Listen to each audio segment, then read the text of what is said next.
How do they combine the score between your essay and your grammar writing score? Okay, good question. Well, as you know from working on the SAT, there are 49 grammar questions. And actually, you do get a grammar score. It's a 2-digit score from 20 to 80. And then your essay is 2 to 12 because your essay is scored by 2 readers. And a score of 8 is really good on the essay, but for every score point above 8, you're raising your writing score 20 points. So if you get a 10 on the essay, you'll improve your grammar performance by 40 points. So the essay is very important, and you really want to get a 9 or 10, at least a 9 or a 10 on the essay. I'm writing a college admission essay, so what are they really asking for me? Okay, that's a good question. For example, on the Common Application, which a lot of universities use, they have 6 essays usually, but one of them is essay of your choice. And what they really want are notable personal experiences, or how your family and school has shaped the person that you are.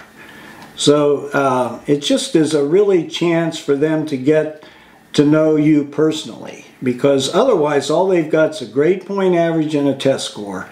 And through the essay you can really talk about the things that are important to you and the notable personal experiences that you've had. And it does enhance your chances of being accepted, because they do get to see a picture of you that they don't get from a grade point average and a test score. So I'm about to take the SAT on Saturday, and after I read the prompt, what should I do? How should I approach it? Okay, well, I think you ought to think a little bit about the prompt and decide whether you're going to be for or against the question. Also, on some prompts, you might want to give an example in support of the prompt, and then maybe an example against it, rather than an either or. Because some prompts lend themselves to a for and against.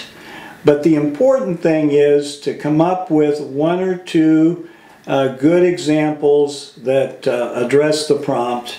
And if it can be a personal experience, for example, like a movie you've seen recently, and it does, you know, those are really interesting to the reader who's scoring this.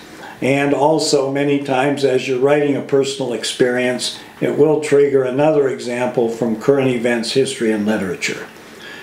But yeah, take a little time to do an outline, maybe 5 items, just 1 or 2 word reminders, and then number them in the order you're going to address them.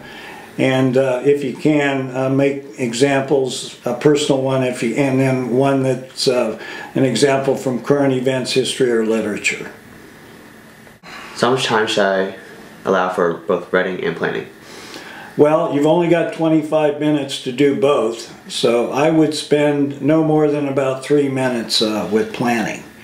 And which means that your outline needs to be 1 or 2 word references that are intelligible only to you. And you know, they're not going to grade that, so you know, but probably about 3 minutes is all you want to spend on the outline, and then you want to dig in, and then you want to leave yourself a little time to reread it, because you're not going to write a perfect essay, and they like to see evidence of editing.